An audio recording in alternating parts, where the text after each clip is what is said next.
주말 아침을 열어주는 라디오 매거진 위켄드. 박노원 아나운서가 함께합니다.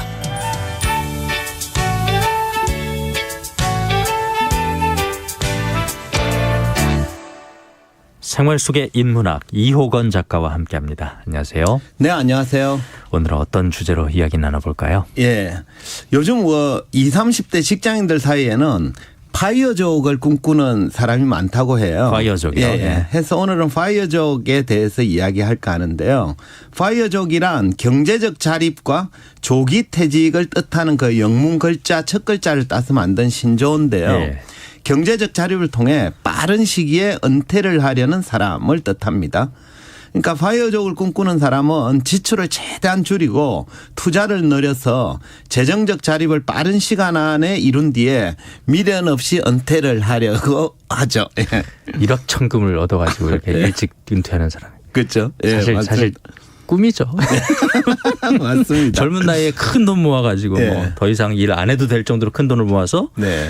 딱 은퇴하고 뭐 예. 1년 내내 여기저기 뭐 해외여행 다니고 예, 하고 싶은 거 다 그죠? 하면서 예. 그냥 즐기는 삶. 예. 그림은 참 좋습니다. 그죠? 예. 그리고 진짜로 그런 사람들 자기 유튜브에 자기 뭐 간혹 인생에 올리고 그래요. 예, 맞습니다. 근데 파이어족이 생각하는 플랜에는 몇 가지 맹점이 있습니다. 앞서 말씀드렸듯이 파이어족은 이런 시기에 경제적 자립을 통해 완전한 자유를 얻고자 하죠. 예. 이를 위해서 지출을 최대한 줄이고 남은 돈은 모두 투자 자금으로 사용하기도 하는데요. 한번 생각해 보시죠. 월급 받으면 악착같이 아끼고 모아서 그 돈으로 투자에 열중하면 남들보다 더 큰 돈을 번다라고 장담할 수 있을까요? 누가 장담하겠습니까 이거를. 예. 그죠? 예. 그렇습니다. 파이어족처럼 최대한 아끼고 지출을 줄이면 투자 원금이 많아질 수는 있습니다. 하지만 투자 원금이 많다고 해서 투자 결과까지 좋다는 보장은 없죠. 투자란 기본적으로 미래의 불확실성에 베팅을 하는 행위잖아요. 네. 그렇기 때문에 어느 누구도 결과를 장담할 수는 없습니다. 물론 투자의 세계에서는 종잣돈이 많으면 좀 더 유리한 면은 있습니다. 또 개인이 가진 정보력이나 관련 지식, 투자 철학에 따라 약간의 우위를 점할 수도 있습니다. 하지만 그렇다고 해서 반드시 돈을 번다는 보장은 없습니다. 그 투자의 귀재 또는 뭐 오마의 현인이라고 불리는 워렌 버핏도 투자에서 실제 손실을 본 경험도 많다고 알려져 있거든요. 워렌 버핏이 오늘 라디오 매거진 위크엔드 1, 2부에 다 등장하네요. 그렇죠. 예, 맞습니다. 아까 음악에도 나왔었죠. 예. 투자의 세계에서 100% 성공한다는 보장이 어디 있겠습니까? 네, 맞습니다. 또 아끼고 절약해서 지출을 최대한 줄이면 더 많은 투자금을 모을 수 있다라고 믿는 거에도 맹점이 있긴 한 것 같아요.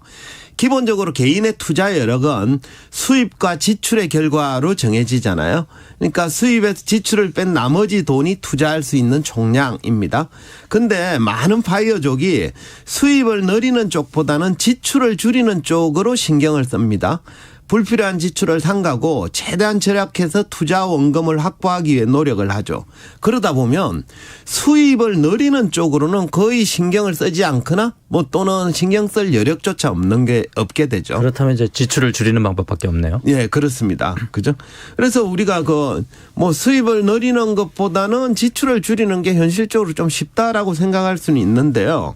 근데 지출을 줄이는 것과 수입을 늘리는 것 중에 어느 쪽이 더 낫다고 장담할 수는 없습니다. 하지만 개인 인생 주기에 따라 좀 보다 둘 중에 적합한 방법은 있긴 한 것 같아요.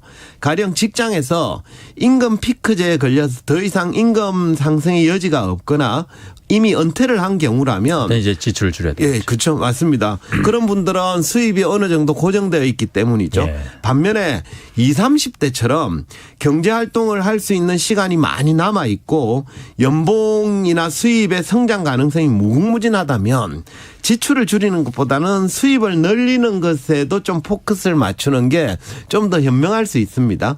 이런 논리로 보자면 20, 30대 파이어족이 지출을 최대한 줄여서 투자 원금을 확보하는 거에만 열을 올리는 건 자기 생애 주기에는 그렇게 잘 맞지는 않는다 이렇게 볼 수 있는 거죠. 그러니까 젊은 세대에 속한다면은 네. 열심히 일해서 자기의 가치를 이제 더 높여는 일에 집중해야 되겠죠. 네, 맞습니다. 자기 몸값을 올리는데 좀 더 투자를 할 네. 필요가 있겠죠. 그죠? 왜냐 그러면 투자 결과는 시장 상황에 따라 좀 유동적이잖아요. 그죠? 하지만 연봉이나 몸값은 한 한번 올려놓으면 웬만해서는 떨어지는 법은 없거든요. 해서 젊었을 때는 역량을 키우고 전문성을 기르고 자기 분야에서 경쟁력을 높이는 게 보다 현명한 투자 전략이 아닐까 이런 생각도 듭니다. 게다가 이제 파이어족이 경제적 자립을 이루었다고 해서 자유를 얻을 수 있다라는 믿음에도 맹점이 있긴 한 것 같아요. 한번 생각해 보시죠. 돈을 엄청나게 많이 모은 사람은 모든 면에서 자유로울까요? 모든 면은 아니겠죠. 근데 모든 면은 아니지만 아주 많은 면에서 자유로울 겁니다. 그 점을 부인할 수는 없을 겁니다. 맞습니다. 일찍이 동양사상가 맹자님이 이런 얘기를 했어요. 유항산자 유항심. 그러니까 재산을 가진 사람은 변치 않는 마음을 가질 수 있다라는 뜻인데요. 돈이 많으면 사소한 일에 신경 쓰지 않아도 되니까 마음이 흔들리지 않는 경우가 많습니다. 가령 가진 돈이 되게 많으면 갑자기 교통법규 위반 딱지가 날아들어도 별로 개의치 않죠. 또 뭐 한 끼 한 10만 원짜리 식사도 별 고민 없이 먹을 수 있습니다. 두둑한 지갑과 통장이 예기치 않은 지출이나 큰 비용에도 마음이 흔들리지 않게 해주기 때문인데요. 하지만 그렇다고 해서 그 상태가 완전한 자유를 의미하지는 않습니다. 본디 자유란 그 어떤 구속이나 얽매임으로부터 자유로운 상태를 말하거든요. 근데 우리 이제 인간이 살아가는데 인간의 자유를 구속하고 억압하는 건 경제적 문제만이 아닙니다. 가령 돈이 많다고 해서 무한한 자유가 주어진다면 재벌 회장님들은 모두 자유로워야 되잖아요. 그죠? 하지만 현실에서는 아무리 돈 많은 재벌이라도 무한정의 자유 못 누리거든요. 재벌 중에는 샐러리맨보다 더 바쁘게 일하시는 분 계시고요. 심지어 감옥까지 가시는 분도 있잖아요. 그죠? 예. 그래도 이제 공허하게 들리는. 그런가요? 예. 아니요, 공허까지는 아니고요. 하여튼 뭐 이 경제적 자유란 완전한 자유를 누리기 위한 한 가지 요소일 뿐이죠. 맞습니다. 해서 경제적 자유만을 위해 매진하고 나머지를 생각하지 않는 것도 그다지 현명한 태도는 아닌 맞습니다. 것 같아요. 한편 제일 큰 문제는 저는 이거라고 생각하는데요. 파이어족은 경제적 자립을 이룬 뒤에는 미련 없이 은퇴를 하려고 하죠. 그러려고 이제 하는 게 파이어족이죠. 돈을 충분히 모았으니까 이제 더 이상 노동하지 않겠다라는 생각 같은데요. 하지만 먹고 사는 문제가 해결되었다고 해서 노동을 그만두는 것 또한 결코 현명한 선택은 아닙니다. 노동은 돈을 벌기 위한 목적으로만 행해지는 건 아니기 때문인데요. 젊은 나이에 운 좋게 큰 돈을 모은 사람이 노동마저 하지 않고 그냥 핑핑 그저 자유시간을 가지면 그다음부터는 뭐 하며 지낼까요? 가령 뭐 노동보다 더 의미 있고 가치 있는 일을 하며 살 수 있을까요? 글쎄요. 이것까지는 생각 못 해봤네요. 그래요? 뭐 자기가 그냥 평소에 하고 싶은 일 하면서 살지 않을까요? 그죠. 물론 기본적으로는 그럴 텐데 우리가 바쁠 때는 시간이 주어지면 뭔가를 해야지라고 생각을 하지만 정작 무한정의 시간이 주어지면 그 시간을 감당하지 못하는 경우도 많습니다. 독일 철학자 쇼펜하우어가 이런 얘기를 했어요. 가난은 하류청의 끊임없는 채찍이며 권태는 상류청의 채찍이다. 그러니까 하류청 사람들은 가난 때문에 불행하지만 부자는 건퇴가 찾아와서 고통스럽다라는 뜻입니다.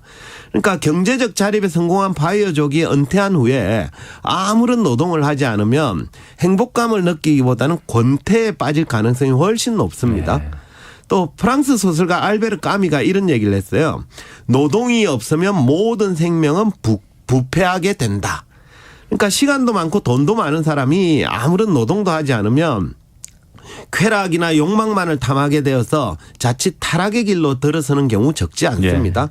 그러니까 이 노동은 인간으로 하여금 뭔가에 집중하게 만듦으로써 지나친 쾌락이나 불필요한 욕망에 빠지는 걸 방지해주는 효과도 있습니다. 그러니까 일이라는 게 단지 돈을 벌기 위한 수단만은 아니라는 얘기예요. 그렇죠. 맞습니다. 프랑스 작가이자 사상가인 볼테르가 깡디드 혹은 낙천주의라는 책에서 노동의 가치에 대해서 이렇게 적었습니다. 노동이 우리들로부터 세 가지 악을 물리쳐 준다. 그것은 권태와 못된 버릇과 가난이다. 그러니까 볼테르에 따르면 노동은 우리를 가난으로부터 벗어나게 해주고 또 대책 없는 낙천주의나 어설픈 정신승리에 집착하는 나쁜 버릇으로부터 구제해 줍니다. 또 무엇보다도 노동은 우리 삶이 권태로워지는 걸 방지해 주는 거죠. 네, 그런 점에서는 이제 돈이 많아도 노동을 그만두는 것은 좋은 길이 아니네요. 네, 그렇다고 볼 수 있죠. 결국 경제적 자립을 이루어 이런 식의 은퇴를 하겠다라는 파이어족의 목표는 지나치게 좀 유토피아적이 아닌가 싶은데요. 유토피아는 인간이 생각할 수 있는 최선의 상태를 갖춘 완전한 사회를 의미하지만 어원은 어느 곳에도 없는 장소라는 뜻입니다. 그러니까 파이어족이 생각하는 경제적 자립이나 조기 퇴직이라는 개념도 현실에서는 존재하지 않는 유토피아인지도 모르겠습니다. 그러니까 파이어족이 꿈꾸는 경제적 자립과 조기 은퇴, 완전한 자유 이런 것들은 좀 지나치게 협소한 개념이거나 불완전한 논리에 기반하고 있기 때문인데요. 결국 우리가 추구해야 될 건 뭐 일확천금이나 빠른 성공이 아니지 않나 싶어요. 자기 꿈과 인생 목표를 설정하고 그곳을 향해 한 발짝씩 나아가는 길밖에 없습니다. 결국 인생에는 뭐 지름길도 없고 쉬운 길도 없다라는 말씀을 좀 드리고 싶습니다. 네, 우리 저 라디오 매거진 위크엔드 청취자 여러분께서 새해에는 돈 많이 벌고 일하십시오. 네, 돈 많이 그렇죠. 벌고 많이 하지 벌고 마시고. 그죠? 네. 많이 번 상태에서 일을 하면 네, 여유 일도 있게. 좀 더 여유 있고 재미도 있을 것 같아요. 그죠? 예, 예. 그런 삶을 꼭 쟁취하시기를 네. 제가 바라겠습니다. 생활 속의 인문화 이호건 작가와 함께했습니다. 고맙습니다. 네, 감사합니다.